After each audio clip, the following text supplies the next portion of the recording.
तो आज हम करते हैं 4.1। फर्स्ट पार्ट में हमने क्या है क्वाड्रेटिक इक्वेशन चेक करनी सीख ली थी। आज हम सीखते हैं क्वाड्रेटिक इक्वेशन की फॉर्मेशन। ठीक है, 4.1 का ये आपका सेकंड सम है। इसमें सबसे पहले करते हैं सेकंड का फर्स्ट पार्ट।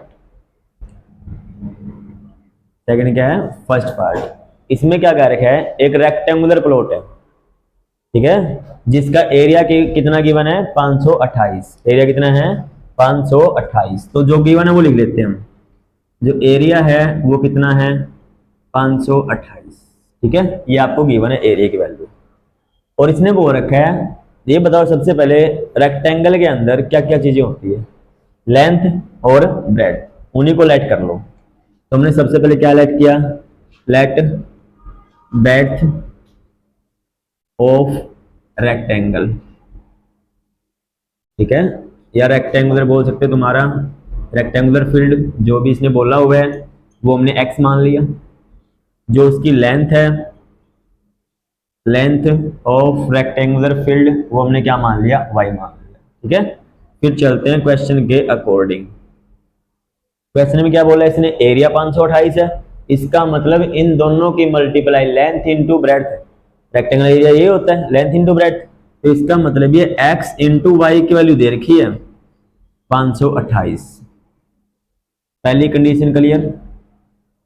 ठीक है, सेकंड इसने क्या बोला हुआ है, जो इसकी लेंथ है वो इसकी ब्रेड्थ से, ठीक है, डबल करोगे और उसमें 1 प्लस करोगे। एक कंडीशन है शायद इसमें, तो क्या करोगे 1 more than twice of its breadth. तो हमारी लेंथ माननी क्या थी, y थी, तो इसका मतलब ये y की वैल्यू के बारे में बात कर रहे हैं। ब्रेड्थ क्या मानी थी हमने, x, तो इसका डबल और इससे 1 मोर मतलब एक अधिक।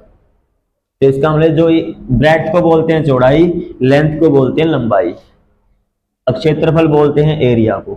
ठीक है, ये बोल रहा है भाई जो इसके पास लंबाई है वो चौड़ाई के 2 गुने से एक अधिक है। तो हमने पहले क्या किया, जो ये चौड़ाई माननी थी इसका डबल किया और उसमें एक अधिक बोला है तो +1 कर दिया। ये हो गया आपकी इक्वेशन नंबर सेकंड। ठीक है, तो क्या करोगे, अब जो y की वैल्यू है ये इक्वेशन नंबर फर्स्ट में रख दो, तो क्वाड्रेटिक इक्वेशन बन जाएगी आपकी। ठीक है, तो किसने पुट करना है इसको, पुट इन इक्वेशन फर्स्ट में रखो। तो x as it is into में y की जगह ये कंप्लीट रखना है। कई बार क्या करते हो, कई ऐसे लिख देते हैं इसको, ये रॉन्ग है, तो इसको किस में करोगे, पहले ब्रैकेट में। ठीक है, यदि यहाँ पे ब्रैकेट नहीं लगाते ना तो इसका मतलब होता है ये सिर्फ x इस 2x के साथ मल्टीप्लाई में है, 1 के साथ नहीं है। ब्रैकेट लगा दिया, इसका मतलब क्या है, दोनों के साथ मल्टीप्लाई होगा।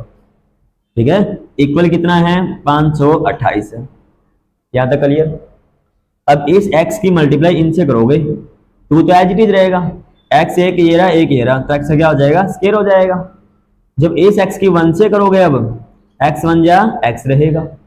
इस 528 को इस साइड ले आओ पहले ही, तो माइनस में हो जाएगा, इक्वल क्या आ जाएगी 0। That is the quadratic equation. ठीक है, तो ये क्या इसकी जो भी रिक्वायर्ड क्वाड्रेटिक इक्वेशन चाहिए थी ये आपके पास वही है, मतलब ये इसकी द्विघात समीकरण है। और इस एक्सरसाइज में सिर्फ आपको बनानी थी ये। नेक्स्ट में इसको हम क्या करते हैं, फिर सोल्व करते हैं। चलिए फर्स्ट पार्ट, अब नेक्स्ट सेकंड पार्ट देखो। सेकंड बोल रखा आपको, प्रोडक्ट है 2 कॉन्जुगेटिव पॉजिटिव इंटीजर का 306। ठीक है, देखते हो भाई सेकंड पार्ट। इसने बोला है 2 कॉन्जुगेटिव इंटीजर, तो ए को क्या मान लो, x मान लो। कॉन्जुगेटिव है, इसका मतलब उससे जस्ट बाद वाला, तो क्या आएगा x + 1 आएगा। तो हम क्या कर लेते हैं, लेट कर लेते हैं जो फर्स्ट नंबर है, मतलब पहली जो संख्या है वो हमने x मान ली, और जो सेकंड नंबर मतलब दूसरी संख्या हमने क्या मान ली, x + 1, क्योंकि इसने कॉन्जुगेटिव बोला हुआ है इस वजह से। या तो इसको डायरेक्ट ही कर सकते हो, अदरवाइज y मान के भी कर सकते हो। ठीक है, फिर क्वेश्चन के अकॉर्डिंग AT क्या हो, हिंदी में लिखोगे तो पर्सना अनुसार, मतलब पर्सन के अनुसार। क्या बोले, इन दोनों का प्रोडक्ट 306 है, मतलब दोनों की गुणा कितनी है 306। तो इन दोनों गुणा कर दो भाई, x इंटू में x + 1 किसके इक्वल दे रखा है, 306 के इक्वल दे रखा है। यहां तक क्लियर। अब x की x से करोगे तो मल्टीप्लाई क्या आएगा, x²। x की 1 से करोगे तो x, 306 को इस साइड ले आओ, तो -306 हो जाएगा, इक्वल 0 हो जाएगा। तो ये बन जाएगी आपकी रिक्वायर्ड मतलब रिक्वायर्ड आपकी इक्वेशंस, मतलब क्वाड्रेटिक इक्वेशन। चलिए ये चीज, तो ये इसकी तो हाथ से नहीं करना है। यहाँ तक कोई दिक्कत, कोई भी डाउट ऐसे पूछ सकते हो, कहीं कोई प्रॉब्लम? नेक्स्ट करते हैं तीसरा पार्ट, ठीक है, थर्ड पार्ट। थर्ड पार्ट में देखते हैं, थर्ड में बोला उसने रोहन की मदर 26 साल बड़ी है रोहन से, ठीक है। तो अपने पास यहाँ पे क्या क्या, एक तो रोहन है, एक उसकी मदर है, तो हमें लेट करनी पड़ेगी ना, जो एज इनकी माननी पड़ेगी, एक तो रोहन की माननी है, दूसरी उसकी मदर की माननी है। तो लेट कर लिया हमने, जो प्रेजेंट एज है, पी ए मतलब प्रेजेंट एज मतलब वर्तमान आयु, ठीक है, present age of Rohan's mother, ठीक है। रोहन्स मदर की एज क्या मान ली मैंने, एक्स मान ली, ठीक है, एक्स मान ली हमारे पास। जो रोहन्स की एज क्या मानेंगे फिर, present age of Rohan, mother नहीं है, सिर्फ रोहन है, ठीक है, रोहन, इसकी हमने मान ली वाई, ठीक है। फिर चलते हैं क्वेश्चन के अकॉर्डिंग। इसने बोला है उसकी माँ की जो प्रेजेंट एज है वो उसकी कितनी बड़ी है, 26 साल बड़ी है। इसका मतलब जो उसकी माँ की एज एक्स थी वो उससे कितनी साल बड़ी है, 26 साल रोहन से। तो बन गई पहली इक्वेशन, तो यहां तक आगे पहली चीज क्लियर। नेक्स्ट क्या बोला है इसने, देखो नेक्स्ट कंडीशन आपके पास है, product of their age 3 years from now is 360। ये कह रहा है अब से 3 साल बाद, ठीक है, जो उनकी आयु का प्रोडक्ट होगा वो 360 होगा, और उनकी आयु का गुणनफल कितना होगा, 360। तो इसका मतलब जब x था इसका, तो x में भी 3 प्लस करना पड़ेगा, ठीक है। तो वो रोहन भी तो 3 साल बड़ा होगा ना, तो y में भी 3 प्लस करना पड़ेगा, और दोनों का प्रोडक्ट कितना दे रखा है इसने, 360। यहां तक बताओ कोई दिक्कत है तो, क्लियर है यहां तक ये चीज। अब हम क्या करेंगे, जो ये x की वैल्यू यहां है ये वैल्यू इसमें यूज कर लेंगे हम x की जगह, ठीक है। तो क्या करेंगे, x की जगह ये वैल्यू हम यहां यूज करेंगे। x का क्या था हमारे पास, यहां पे लिख देंगे फ्रॉम इक्वेशन 1, लास्ट में लिख देंगे यहाँ पे। x का क्या रखोगे, y प्लस 26, या यहाँ पे लिख सकते हो put x is equal to y plus 26 from equation first, ठीक है भाई, पहले से रखा है। आगे यहाँ तक ये चीज रखो भाई, इसकी जगह x की जगह रख दिया, प्लस में 3 भी तो है तो यहाँ पे प्लस 3 भी आएगा, इनटू में कितना है y प्लस 3 इक्वल कितना है 360। यहां तक क्लियर। तो यहाँ पे क्या बचेगा, y एज इट इज 26 में 3 प्लस करोगे मतलब 26 और 3 कितने हो जाएंगे 29, ठीक है, इनटू में कितना है y प्लस 3 इक्वल कितना है 360, ठीक है।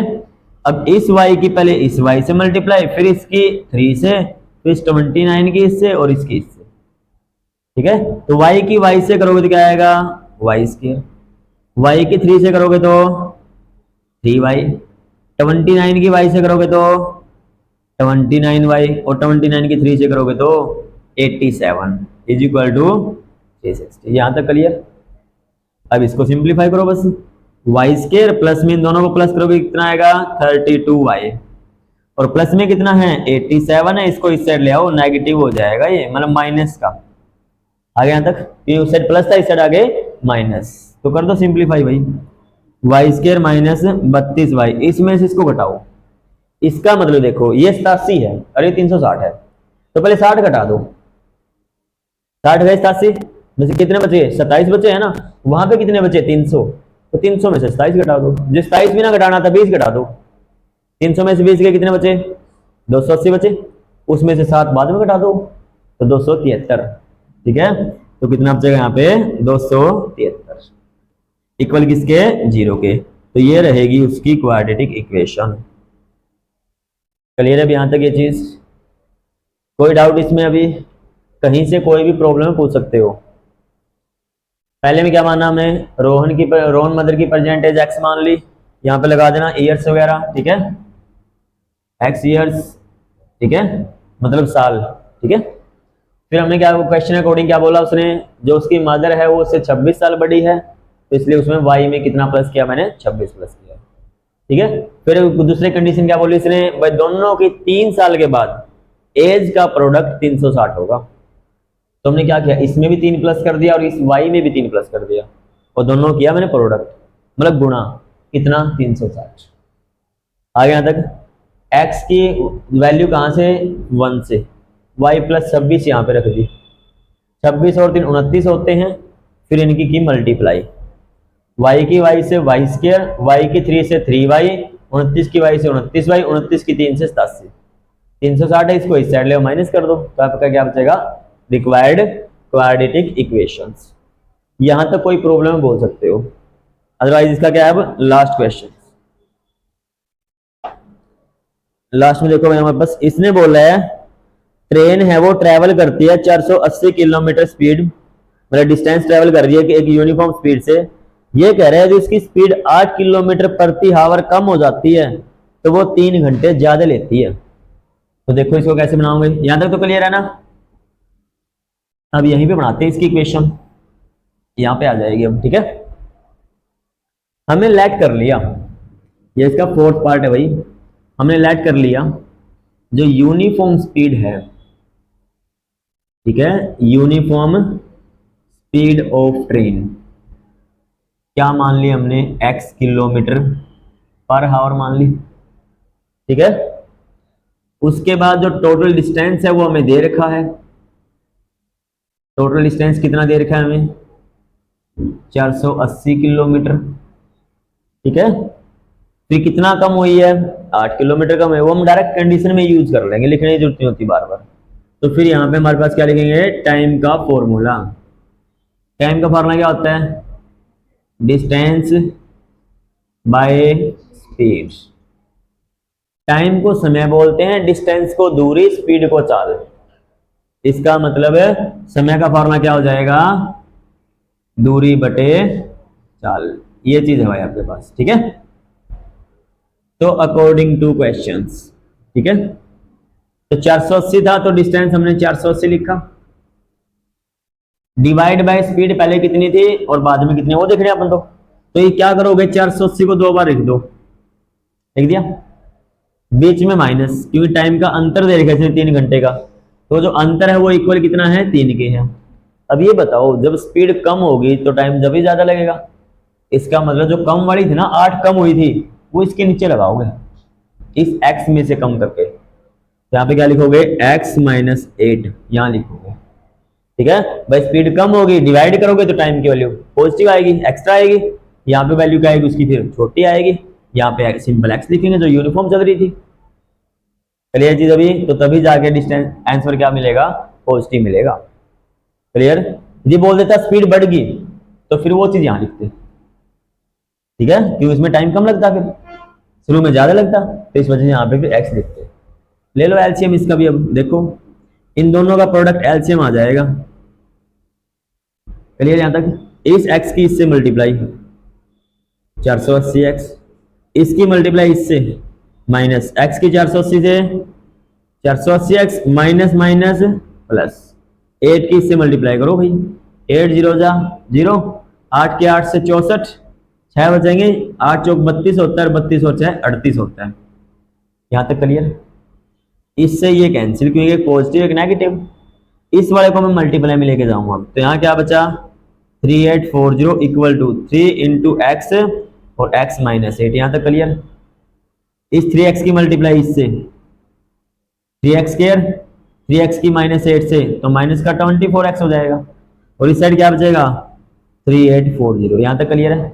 मैं इसको भी उस साइड ले जाऊंगा तो इक्वेशन बनेगी, तो क्या बनेगी आपके पास 3x square minus 24x minus 3840 equal 0। ठीक है, कई सोचते हैं जी 0 तो इस साइड बचना चाहिए, किसी साइड भी लिख सकते हैं, ठीक है, कोई दिक्कत नहीं आती। तो ये आपकी क्या होगी, रिक्वायर्ड इक्वेशन। ठीक है, यदि और छोटा करना है इसको 3 से डिवाइड कर लेना, कहीं सोचो जी आंसर नहीं मैच कर रहा हमारा, तो इसको 3 से डिवाइड कर दो।